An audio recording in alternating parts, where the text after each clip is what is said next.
Folks, we're back for UFC Vegas 111, and we did great at UFC Vegas 110. Now, 10-3 on picks. One of them, this is what I want to know. Was that a fixed fight? Or, particularly, was half of that fixed? Meaning, did Isaac Dolgarian throw that fight on purpose? And did Yadier Devalle have any idea? That's what I want to know. I'm not sure. I'd love to hear from you guys in the comments on that. But let's talk about UFC Vegas 111. That's what we're here to talk about. I want to mention any odds that are mentioned in this video are brought to you by CloudBet.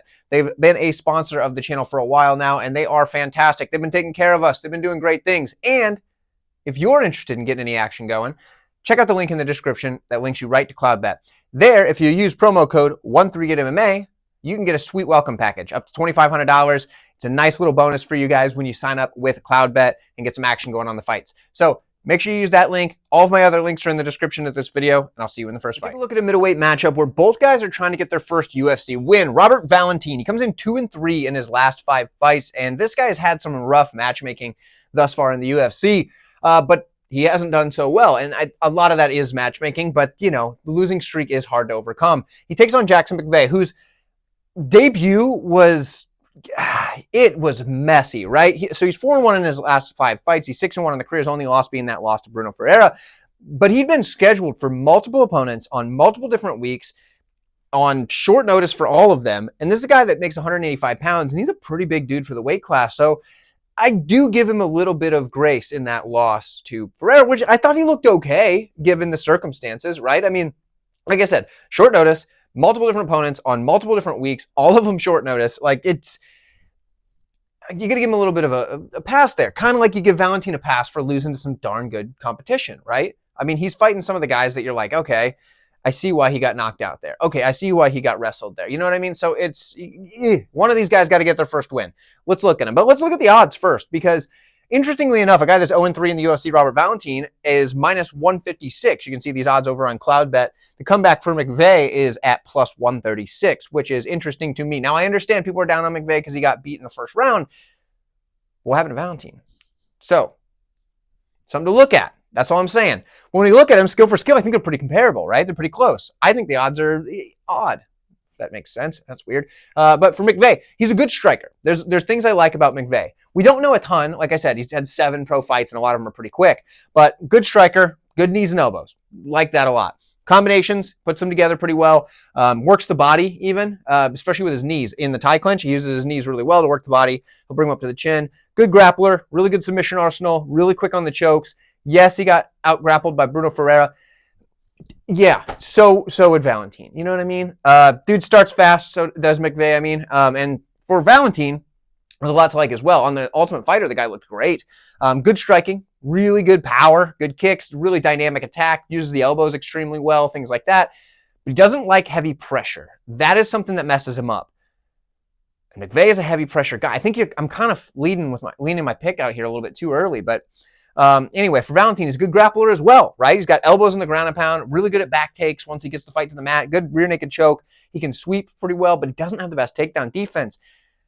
Dang it, I got to take McVey. And like, I understand he totally could just not be what his resume on the regional scene shows, where he's like finishing guys early and stuff. I could totally see that, but nothing's telling me that Robert Valentin is the guy either. And if you're giving me McVey, a guy who, there's a lot, you can give him a little bit of a pass, sort of, on that debut loss. Valentin's had 3 shots, and he's not looked good in any of them. So, give me McVey. I got to take McVey. I think he can get it done. I think he's going to win this one. I don't know how. So, let me know what you think. I'll see you in the next matchup at 135 pounds, which I think is a pretty compelling matchup. It's Miles Johns taking on Daniel Marcos. Now, for Johns, he's 2-2 in a no contest in his last 5. For Marcos, 3-1 in a no contest in his last 5.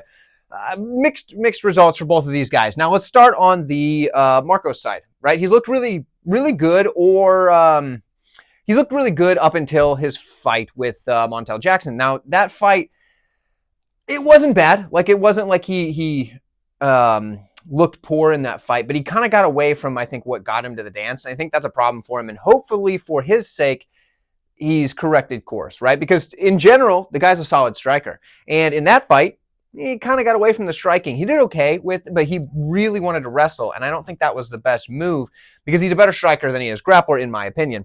He's very good at putting in combinations. He moves his head really well, good counter striking, excellent leg kicks. He works the body really well, and something I really like is when he'll get in tight in the pocket, he can just throw that jump knee out of nowhere and just land on people, whether it hits him square on the chin and puts him down or lands it to the body but gives him something to think about. Either way, it's something that's pretty good for him. But the problem is sometimes he will get content just moving backwards and trying to counter strike. You can't do that here, not against Miles Johns, especially because Miles Johns is going to be looking to counter as well, so that could be a really bad fight. But either way, he needs to be the one doing more with the volume, and I think he can do that, and I think he probably will do that, but that's something that's going to be yet to be seen. Now, if he falls into the grappling trap, it's not that he's a bad grappler. He's actually a good grappler. He does mix in takedowns fairly well. He was even able to get Montel Jackson down a bit. And he's got good takedown defense, and he's extremely hard to hold down. Now, the difference, though, is he's going against Miles Johns, who is probably going to be the better pure wrestler. So if he goes into this fight thinking, oh, I need to go to the takedowns, I don't like that for him. And that could be a big problem, and he could end up losing the fight because of that, because I think he needs to go back to striking more, which is where he's better, especially in this fight. Now, for Miles Johns is a good striker in his own right. His only real problem is the volume. A lot of times he doesn't throw much. He's looking to land those big counters, those big power shots, and he does really good with those. He's got a lot of power, a lot of good countering ability. Leg kicks are pretty good as well. But I just don't think he has as many tools in the bag as Marcos. And if they stay striking, Marcos is going to have the advantage. Now, if it goes to grappling, I think this is where it goes to Miles Johns, because the guy has good takedowns, good top control, and really good scrambles. Even if Marcos is taking down Johns, I think the scrambles of Miles Johns are going to get him on top. So I could see this fight actually going either way. But I'm going to give it a slight lean to Marcos. I think he's going to learn from his loss to Jackson. I think he's going to bounce back, start using the striking a little bit more here and out-volume a guy like Miles Johns. Marcos is also a pretty tough dude. Like, we don't see him really just get rattled or anything. So I'm gonna assume he can eat whatever shots come back at his way from Johns. We're taking Daniel Marcos to get this one done, but it's a tough one for me to call. Let me know what you guys think, and I'll see you in the next fight. Strawweights up next. Tecia Pennington takes on Denise Gomes. Now, Gomes is 4-1 in her last 5 fights, 3-2 for Pennington. Pretty comparable in the last 5. But I will say the experience overall goes to Pennington. She's had quite a bit more fights in her total career. When we look at the odds, Cloudbet's got Denise Gomes as a -194 favorite. They've got +169 on Tecia Pennington. Let's break this fight down a little bit. So for Gomes, there's a lot to like on the feet. I love the forward pressure. I love the power. I love the heavy kicks. If she just comes forward and throws hands, she's usually putting her opponent on the back foot. Problem is, sometimes she struggles to close distance safely. Her striking defense isn't very good. Now, she is durable. She can usually weather the shots and come forward. And if she's able to eat a few shots and then break you with her pressure, that's where she can get the win on the feet, because her power is probably going to be more than most of her opponents. And definitely the case in this one. She definitely is going to hit harder than Pennington. She's a decent grappler, is Gomes. Decent takedowns, decent top pressure, but she can also be held down herself. When we look at the other side, here's the thing. On the feet, there's a lot to like about Pennington as well. She also likes to come forward. She's not going to have as much pressure as Gomes typically, but she is probably going to have a little more volume. She is very durable, and I do like the blitz and evacuate for her. Now, she could get timed. And if she gets timed on the entry of the blitz, that could be bad. She could get dropped, put out, whatever, because Gomes is hard.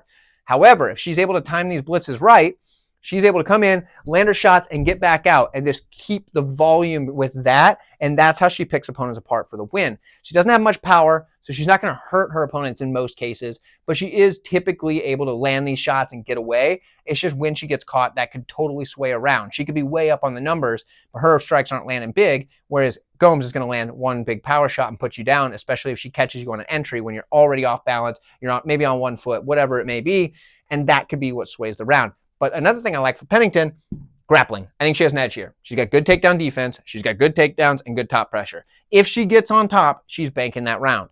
However, will she do that? Because a lot of times she's kind of more of a striker as of late. She's been mixing in the volume, mixing in that blitz, like I said. But I think she can win in both areas. It's just, can she do that without getting dropped? I don't really think that she should be an underdog here. So I'm taking Tecia Pennington.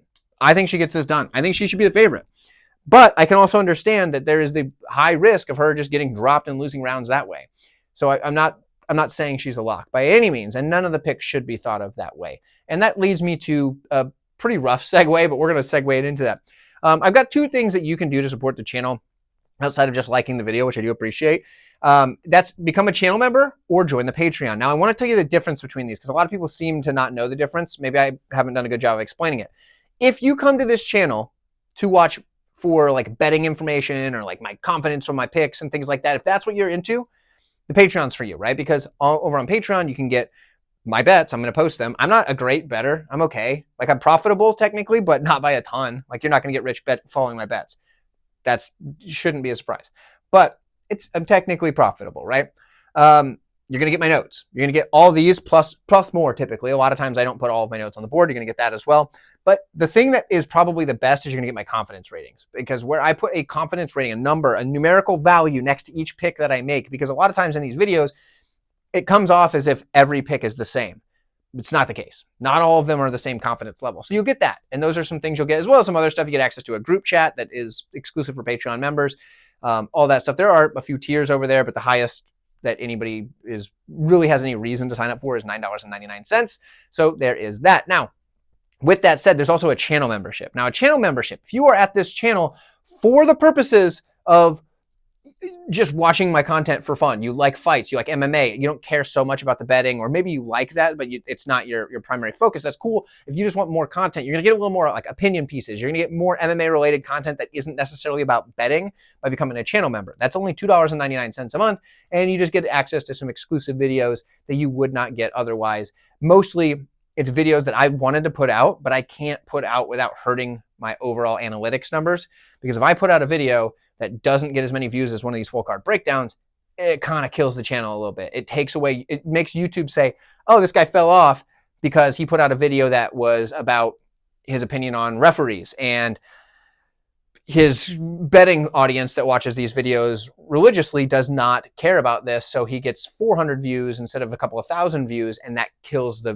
next video I put out. Channel members get those videos. So that's the difference between the two. If you'd like to support, great. If you don't, that's fine. I don't care. I'm not telling you that you need to do that. I'm not begging you to do that. I just wanted to tell you guys the difference between those. And if you would like to do that, you can find the links to those in the description, or just joining on YouTube is for the channel membership. But thank you. Thank you for watching this. I'm not even going to put this as a timestamp, but I'll see you heavyweights next. Now, I need to tell you guys ahead of time, there's not a ton of good footage you can find for Max Gimenis.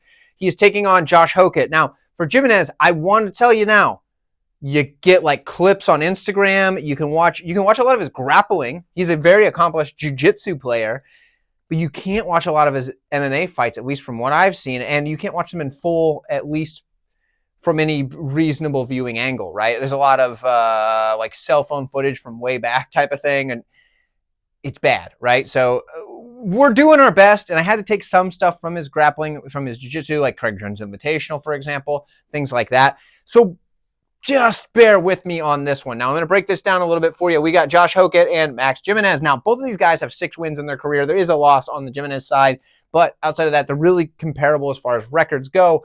For Gimenis, on CloudBet, he's the plus 316 underdog, minus 379 favorite for Hokit. Now, I'm going to say right away, regardless of who I pick in this, the line is just wide because we don't.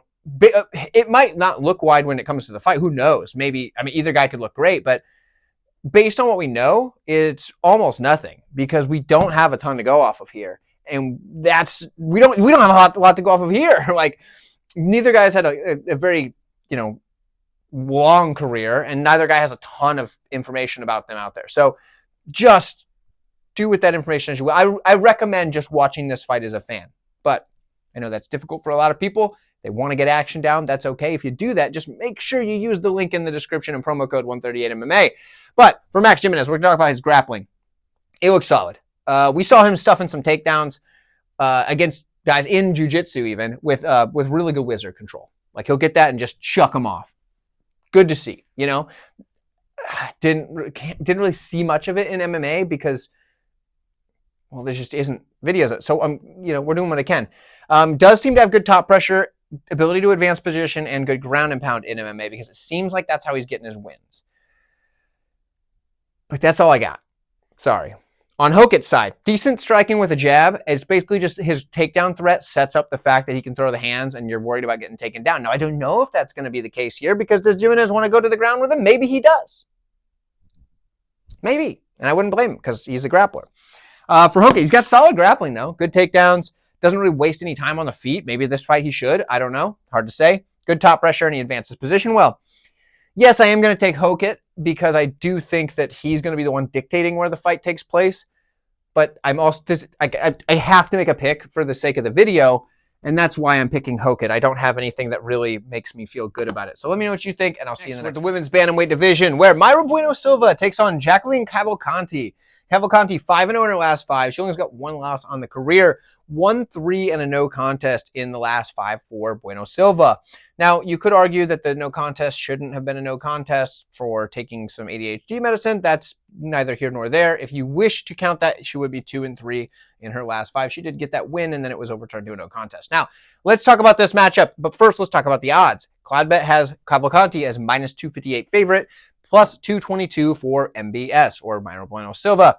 When we look at Cavalcanti, she's a solid striker. This is where she gets it done. This is what she wants to do, is she wants to strike. She wants to come with volume. She wants to put together combinations, use the range control really well. She'll counter her opponents as they come in. She's got good teep kicks. That teep to the cross, where you hit the teep and then you come in with the cross, like you step through with it. One of her better moves, to be honest. Good leg kick, lateral movement. She feints really well. All in all, she's going to be the more technical, cleaner striker on the feet. Now, she doesn't probably have as much power as Bueno Silva, which we'll talk about in a minute, but I will say she's the cleaner, better striker on the feet. Decent grappling. Ground and pound's pretty good, decent top pressure, but if you can get her to the mat, you can probably beat her if you are a very skilled grappler or a pretty good grappler, right? And I think Bueno Silva is a good grappler, but there are some problems there as well. But basically, if Cavalcanti keeps us on the feet at range, she's going to have a lot of success. However, Bueno Silva isn't lost on the feet. She's a good striker. She's got good forward pressure. She's got really nasty kicks, body and leg kicks mostly. That's where she lands her best kicks.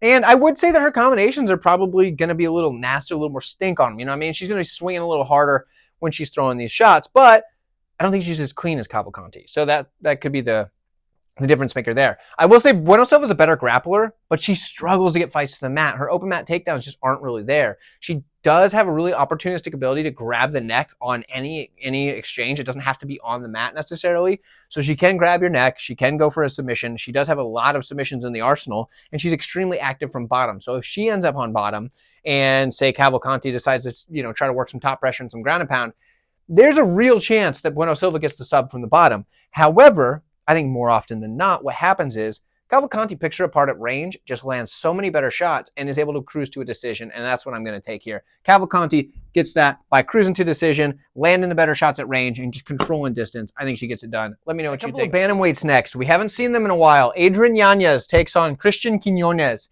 Now, for Quenonez, 3-2 in his last 5, 2-3 for Yanez. Now, we look at the odds, and usually you don't see a guy who's 2-3 in his last 5 as a favorite, but Cloudbet has Yanez at -220 and +191 for Quenonez. Interesting the way that is, but I think it's kind of the level of competition thing. And I think that's kind of where we're going with this. But it is still comparable in the career, 17-6 versus 18-5. The last 5 can kind of change things. Yanez has been fighting a little higher level competition is all. Now, when we look at these two skill for skill, I will say that Quenonez has a pretty good striking style. He comes forward, likes to get in a brawl and throw some power shots, and that is a path to victory here, and he can absolutely win using that path to victory. But he has the ability to mix it up as well, and he's got pretty good takedowns, pretty good grappling in general, but he does get a little submission over position, and his takedown defense isn't the best. But I don't think he has to worry about a guy like Yanez shooting a bunch of takedowns because the dude wants to strike with him entirely, right? Because Yanez is pretty much an MMA boxer. That is his style, and he's darn good at it. He's a solid MMA boxer. Now, sure, he can get hit a bit. That's kind of been a weakness of his, but offensively, the dude's great. He's got quick hands, tons of volume, puts together really good combinations, and he works the body really well. He's also got pretty good takedown defense. I mean, it's not elite, but it's pretty good. And when I look at these two, the thing I see is these two going out there getting in a scrap. And I think it's going to come down to the more technical fighter getting the win in the scrap in this particular matchup. And I got to say that's Yanez. But I do think that there is a potential for this line to look a little bit wide because I can see these guys getting into a brawl and trading. And when these guys are just trading shots in a brawl, it's hard to say one guy should look like a pretty decent favorite. So with that said, I will take Yanez, but I do caution. They've both been away for a while. And, I mean, if we just get a brawl out of these two, it's hard to really say how this is going to look. So, but I'm taking Yanez. Let me know what you think. And we are at 145 pounds. Jamall Emmers takes on Hyder Amil. Now, for Amil, He is 4-1 in his last 5. He suffered his first loss of his career in his last matchup against Jose Delgado. And 3-2 in the last 5 for Emmers. He's been kind of win one, lose one for a little bit now. He's been winning a little more than losing because he's 3-2 in the last 5. But Cloudbet's got these guys lined fairly close. You can find Amil at -135, plus 119 on Emmers. Now for Hyder Amil, good striker. Here's the deal. The dude's going to start out super fast, and he's going to put a pace on you, and he's going to keep that pace the whole 3 rounds if he has to. He's got aggressive forward pressure, got plenty of power in the hands for the knockdowns. He's got good combinations, and in general, he's pretty durable. Now, I know a lot of you are going to say, oh, no, he's a fraud. He got knocked out in his last fight. He got KO'd. I mean, he can't be durable if he's ever gotten KO'd. Yeah, sure. But I would also say that fight was a fight where he got caught cold, and that can happen to just about anybody. And I'm not willing to say that he's not durable because of that, because we've seen him show durability in the past. Now, if he gets knocked out in the first couple seconds here, or the first minute or so here, we might start to question it. But one time does not make something a fact, right? So I'm going to still say he's durable, and he got caught cold in that fight, and I think that's what happens. So, good grappler as well. He's a good kick catcher. He likes to catch the kick and use that for the takedowns. Really powerful ground and pound. And he also likes to throw those body kicks to the downed opponent. He'll throw you to the mat with that kick catch and just slam a kick to your body, which is good to see. Something you like to see, a little bit of violence in there, right? It's a nice, it's a good way to break an opponent, because that's a terrifying thing to have somebody just standing there just kicking you in the stomach while you're trying to figure out what the heck to do. On the other side, for Jamall Emmers, real good everywhere, right? He's just well-rounded, right? He's a good striker. He's got pretty good volume, pretty good power, and a pretty good jab. Things you like to see. But his leg kick defense isn't the best. Probably shouldn't be a big problem here. He's a good grappler, though. Good takedown defense, good top control, good scrambles. There's a lot to like. The problem is I don't think he can keep up with a guy like Amil. I think Hyder Amil is going to put that pace on him early, just start fast, and just keep going. And I think that's why he's the favorite. I don't know why he's a slight favorite, probably because he got knocked out. That's actually exactly why he's only a slight favorite. But I'm going to go with Hyder Amil to get the bounce back here. Could Jamall Emmers win? Absolutely, he could win. He's a very talented fighter. But I'm taking Hyder Amil to put that pace on him and get the win. Let me know what you think. Prospects next. Marco Tulio, 5-0 in the last 5. Only 1 loss on the career. He takes on Cristian Leroy Duncan, who's 4-1 in the last 5 with only 2 losses on the career. Now, interestingly enough, Cristian Leroy Duncan opened as the favorite, but over on Cloudbet, currently he is the underdog at plus 155. We now see the favorite for Marco Tulio at minus 177. When we look at these two and we break them down, for Cristian Leroy Duncan, the guy is a pretty good striker, right? He's a little wild at times, a little flashy, but he's good overall. He's got really good elbows. I like to see that. Good power, flying knee is there. He does get open to counters when he starts doing some goofy stuff. Even if the goofy stuff is working, it does leave him open. Grappling, decent. Pretty good takedown defense. He's very athletic in that sense, and he does well there. Offensive takedowns, decent. Good cage push, and he does have pretty good ground and pound. But he's taken on Marco Tulio, who is a good striker as well. Dude's got plenty of power, good volume. The kicks are there, especially the leg kick. And he's also got a pretty dynamic attack. He can mix up some wild stuff, but not as reckless as Duncan, I would say. When we look at the grappling, though, that's like where I think Tulio has a bigger advantage. He is a solid grappler, just decent on the takedowns, but once he gets the fight to the mat, that is where he has some good success. He's got good ground and pound, really good sweeps, and he just kind of floats on top. Not super heavy pressure typically, but not like letting guys up. So he moves position to position and just staying on top of his opponent rather than the I need to flatten them out and smash them type of style. There are different ways to stay in control on top. He prefers the float method from what I've seen, at least. In this one here, though, I think it's competitive on the feet. I think both guys could win on the feet, but I think if it gets to the mat, Tulio is going to look like a big favorite. That said, because I think Tulio has way more options for victory here, I'm going to take Marco Tulio to get this one done. But let me know what you think, and I will see you in the bantamweight matchup. We have Ricky Simon taking on Raoni Barcelos. Now, both of these guys are grizzled vets of the UFC, so you like to see them getting matched up. It is always fun when that happens. Both of them extended careers, 22-6 for Simon, 2-3 in the last 5, 20-5 for Barcelos, 3-2 in the last 5. Really comparable on paper. When we look at them skill for skill, Raoni Barcelos, he's a solid striker with that Muay Thai style. He's got really good combinations, a super solid leg kick, and pretty good power on the feet. He's also a solid grappler. The dude can wrestle, and he can use his jiu-jitsu, which is absolutely fantastic. The dude's got some of the best jiu-jitsu in the game. He does have good takedown entries, plenty of scrambling ability, really good takedown defense. Okay, maybe not really good. He's good takedown defense, and he has really vast submission arsenal. So when we look at Barcelos, he's a well-rounded fighter. Now, the thing that has caused him to lose lately And I'm not willing to say he has a bad chin or anything, but he's getting dropped, right? He's getting cracked, and he can lose close rounds because of that. Kind of like, I mean, it's to high-level guys, right? It's really high-level guys. But that's what can hurt him, is when he gets cracked by somebody that hits hard, which when we look over at Ricky Simón, he's got power. He's a good striker with good forward pressure and a lot of power in the hands. He just kind of has basic combinations, but they work. They're good, simple, 1-2, 1-2-3, things like that. 3-2, 2-3. There's some of the basic combinations that get the job done, and he's got a lot of power in the hands. I do think the cleaner striker, the more technical striker, is going to be Barcelos, but I think there's a lot of danger in the hands of Ricky Simón, and I think he's probably the more durable if they do start trading strike for strike. Simón's going to be the more durable guy. But in the grappling, Simón's got some pretty good grappling as well. Dude's got really good wrestling ability. He's got really solid takedowns, a good volume of takedowns typically. Typically, there's been a few fights where not as much, but typically. And he's also got a really good arsenal of takedowns. He can mix up different styles, things like that. Really good control once he gets the fight to the mat, and he will seek the finish. He blends his ground and pound and his submissions really well, and he's got really nice cardio. I think this is a type of guy who can put a pace on you and still have power late and still be shooting takedowns late. So there's a lot to like about both sides here. But I do think that although the power and durability go to the side of Simón, I think the technique and more technical skill goes to the side of Barcelos, so that makes it tricky. And when we look at the odds, Cloudbet's got -149 for Ricky Simón and +132 for Barcelos. And when I think this fight is an absolute coin flip, I'm going to side with Barcelos, not because he's the underdog, but it doesn't hurt. You know what I mean? Like I didn't see the odds yet when I'd finally made my prediction on this, and I ended up going with Barcelos because I think he's going to be the more technical fighter. But man, I could obviously see Ricky Simón getting it done too. But we're going to go with Barcelos here. The dude still has it, I believe. I think at +132, that's not a bad shot to take. But I could also see you want to just watch this one as a fan, and that's probably what I'm going to end up doing. I'm on way too many dogs on this card anyway. But let me know what you think. Next, we get a matchup at 155 pounds. Ismael Bonfim's 3-2 in his last 5. He's taking on Chris Taco Padilla, who's 5-0 in his last 5.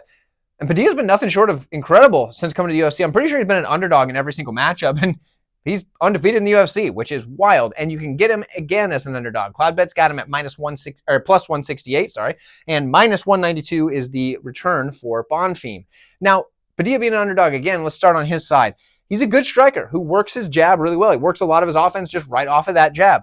Now, he does keep the rear hand up pretty much at all times unless he's throwing it. So he's just popping the jab, popping the jab, and then he throws the rear, and he brings it right back. He gets it right back to the chin, which is good. That's what you want to see. He also uses elbows extremely well when his opponent crashes the pocket. When his opponent comes forward, he slams an elbow at him. And the reason that's important is because it makes opponents think differently about coming into the pocket, because when you run into an elbow, well, it doesn't feel good. So that's why. He's a good grappler as well. He doesn't do anything special in either grappling or striking, but he does a lot of things right.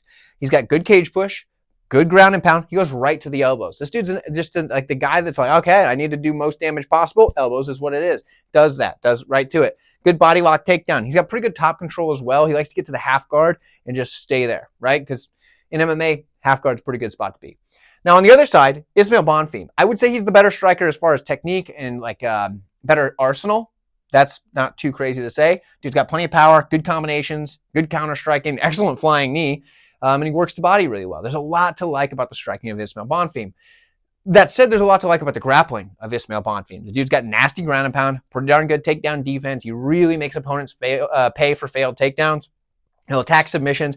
Occasionally he'll pull guard, which isn't what you want to see, but outside of that, he's probably the slicker fighter everywhere. But I think this is one of those fights where the better fighter doesn't necessarily win. A guy like Chris Padilla just breaks these dudes down, and he doesn't have to be the better fighter to beat these guys. He can win a striking match against somebody that's a better striker than him just by using the right thing, just using the right tool at the right time. He's a guy that knows the tool for the job that he needs, and I think he's going to get it done again as an underdog. I think it's going to be one of those fights where Bonfim probably looks great until he doesn't, and I think Chris Padilla is going to be the guy that puts it out there. I think he's going to be the one getting the win. Now, am I confident in that? Absolutely not. Bonfim should win. On paper, he's the better, more skilled, more technical guy. But Padilla is a dog, and Padilla also just knows how to... He has good fight IQ from what we've seen thus far. Give me Chris Padilla to get this one done in a very close matchup. And I think we're going to be in for a treat on this one. I think it's going to be a very fun one to watch. Let me know what you guys think. We're going to match up at 170 pounds between a couple of strikers who are both 3-2 in their last 5 fights. It's Uros Medic, and he's taking on Muslim Salikhov. When we look at this fight, Medic, he's a solid striker with some really good speed in the strikes. He's got a dynamic attack. His kicks are probably his best weapon, works the body pretty well, and he controls range really well. Now, we have seen him get dropped quite a bit lately, but I'm not ready to write him off as having a bad chin or anything. He's gone on to win a couple of those fights, so there is that. It's not like he's, getting knocked out every time he gets hit, but I will say it is something to keep an eye on for future reference. When he loses, a lot of times it's also the grappling. He is not much of a grappler. His takedown defense isn't the best, and it is a hole in his game. On the other side, for Muslim Salikhov, yeah, you could argue that the guy's getting up there in age, considering he's been around since about 100 BC. The guy's old, right? But that's okay. He's still doing the darn thing. He's a vampire. He just keeps on going, right? That's what he looks like. Solid striker. He's accurate. He's got power. There's a lot to like that with accuracy and power. Like, what more can you ask for? Well, you could ask for some volume. He doesn't really have the best volume, but I will say he does have a really good kick arsenal, and he can put them to all levels. So that's something you like to see. Now, he is the better grappler here. He's a good grappler. He doesn't do it often. He's much more of a striker. He's the king of Kung Fu for a reason, but he does have decent takedowns, and he's a good kick catcher. That is something I could see him using because it doesn't take a whole lot of effort to say, oh, there's a kick coming, I need to catch that, rather than the effort it takes to shoot in for a takedown or really grit through something to get a takedown. So the kick catching is something you can kind of do just as a reaction to what your opponent's doing. I think that's a way he could take this to the mat against a guy like Medic if he wishes to do so. He's got good takedown defense of his own, and he does work to get back to his feet. Now, you may have thought I forgot about the odds. I didn't forget about the odds. Over on CloudBet, you can get Uros Medic at -177 and Muslim Salikhov at +155. And I can't quite understand why these odds are the way they are. I would have them flipped almost exactly. I think Muslim Salikhov should be around -170, -180, whereas the reverse for Medic should be around +155 or so. So it's kind of a no-brainer. I got to take Muslim Salikhov. I think he should be the favorite. I think he wins this fight. I think he probably scores either a knockout or he goes to catch that kick, gets the takedown, and just rides out 3 rounds because he could do that here. But I think he gets a knockout. Let me know what you guys think. Flyweight's next. Matt Schnell takes on Joseph Morales. Morales is 4-1 in his last 5, 2-3 for Schnell. And you look at the last 5, and that explains kind of the odds. So CloudBet's got you covered with -262 on Morales and +224 for Schnell. When we look at this matchup here, for Morales, we're going to start there. He's a good striker with good forward pressure. He works the body well, and he has pretty good boxing combinations. A lot of this, though, is to set up his grappling, where he's a solid grappler with good takedowns, and his takedowns often come at the end of his strikes, which is kind of what you want to see. Good back taker. If he gets to the back, it's probably either the end of the round or the end of the fight. He's going to control, and then he's going to look for that rear naked choke. If he gets the choke, great. If he doesn't, it's going to be a heck of a time to get him off there. Now, sometimes you can. You can get him a little bit high, throw him over the shoulder, whatever, but you're struggling to do it, and it's not going to be easy. And he's the type of guy that if you're going to shake him off, you've got to really be pretty solid in the grappling yourself, right? Which I think Schnell is, so there is that. But I do think the back's where Morales has a lot of success in his fights. If he ends up on his back, he's pretty active, right? He attacks submissions off of his back, uses that to create space and kind of work for another position. But on the other side, we have Matt Schnell.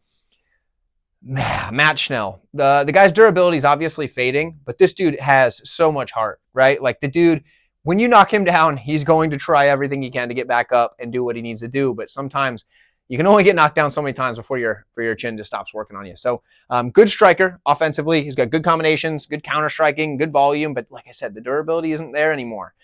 We've seen it too often for me to say, well, maybe this, maybe that. It just hasn't looked that great lately. Good grappling, though. He's got really good scrambles. He's really opportunistic with his submissions, and he's super active from bottom. But he doesn't really offensively get the fight to the mat a lot. He has trouble getting his own takedowns sometimes, and his takedown defense isn't the best. So defensively, I think there's a lot of problems with Schnell. Offensively, the guy's exactly what you want. I got to go Morales because I think defensively he's going to be better, and I think offensively it's close enough that I think he's going to have the success. So the reason he's a -262 favorite, well, it makes a lot of sense with the circumstances. So for me, it's Joseph Morales to get this one done. We'll get wild. We'll say he gets him with a rear naked choke. Let me know what you think. I'll see you in the next. We are at the main event of the evening. If you do me a favor, like this video. And apparently there's this thing you got to hype the video now. So if you do that, that's cool too. They're both free. they are really making this tough on us creators because they want us to keep asking you to do all these extra things. Hey, you want to do all these 6 steps for the channel that they don't cost anything except they're just annoying to do 6 things? I'm going to ask you for 2. It was 1, now it's 2. I'm sorry. Like it and hit the hype thing, okay? The rest is optional. You can do whatever you want outside of that. But if you hit those, I appreciate it a lot. Let's talk about the main event, 170-pound matchup between Gabriel Bonfim and Randy Brown. Now, both of these guys are 4-1 in their last 5. Both of them look pretty gosh darn good as of late. When we look at the odds, though, CloudBet has -179 for Bonfim, Brown at +156. Now, let's talk about the striking first for Brown. His striking is very good. It's solid, I would say. I would say he's probably the better striker here by a little bit, and I'm going to talk more about that when I get to the Bonfim side, but let's talk about Brown. Uses his range really well. Good combinations. I really like the kicks. I like the front kick, and that's going to be probably a weapon that he's going to need in this matchup. I think it's going to be one of his best weapons he can use in this matchup. The one thing I don't like is the lean back defense. Now, for Randy Brown, he's gotten away with it because he's a tall, lanky guy. He's able to do that and get out of the way of a shot. But if there's 1 or 2 punches, sometimes that works. 3 or 4 or 5 punches, that's where the lean back doesn't work so well. That terror squad defense, Fat Joe style, you know what I mean? If you were around in the early 2000s, you get it. You just had to be there. But either way, for Randy Brown, I think he's a better striker overall between these two, but it's still pretty close on the feet. In the grappling, he's a good grappler. He uses his length really well. He's got a good choke arsenal, whether that be triangles or guillotines or whatever. He has lanky choking arms, and he's got long legs, so he can use that to wrap up chokes from the bottom or from the top, but from the bottom as well. I do think he's going to be outmatched in the grappling, though. Let's talk about Gabriel Bonfim. Gabriel Bonfim is a solid striker with good forward pressure. He puts together really good combinations. He can counter-strike well. He's got a really snappy jab and just general overall fast striking. The problem is, after he fought Dalby and kind of broke in that matchup, he hasn't been as aggressive with his striking. And even though he's still very technical, he's got solid skills, all that, I think it's actually hurt his ability to do exceedingly well in the striking because he hasn't been quite as aggressive. Rightfully so. You don't want to break or anything in a fight, and sometimes that's just what happens if you put out too much output and can't get your opponent out of there. But it has hurt him a bit. So I will say his striking is still solid, but I would give the edge to Brown. Now, the grappling is not that close. I think Gabriel Bonfim is a far better grappler. I think he's a much, much better grappler. His takedowns are good. Top pressure is good. Submission arsenal is pretty solid. He's really quick to attack submissions and that guillotine in particular. But he used to get that guillotine a lot by just coming forward and aggressively pressuring guys into shooting a sloppy shot. But he doesn't do that as much now, and I don't think Randy Brown's going to shoot a sloppy shot. So it's going to come down to Bonfim needing to get takedowns to get this fight to the mat. And yes, I think he does do that at some point. I think he does that early in the fight, and I think he wins the first round at a high clip, but I don't know what happens after that. And I think Randy Brown, if he can keep this on the feet, is going to start winning as the fight goes on. And for that, I'm going to take Randy Brown. But my gosh, do I not feel good about it. There's a lot of fights that I'm like, man, I've got the underdog, but I don't feel good about it. Or man, I got the favorite, but I don't feel good about that either. So let me tell you this. I'm going to take Randy Brown because I think he's going to outstrike him down the stretch, and I think he's going to be just slightly better. But I won't be surprised at all if Gabriel Bonfim's able to get a grappling game plan going and win a decision that way. I don't think he finishes Randy Brown, but I do think he can win, and so can Randy Brown. So I'm taking Randy Brown. Let me know what you guys think. Thanks for tuning in, and I'll catch you all down the road.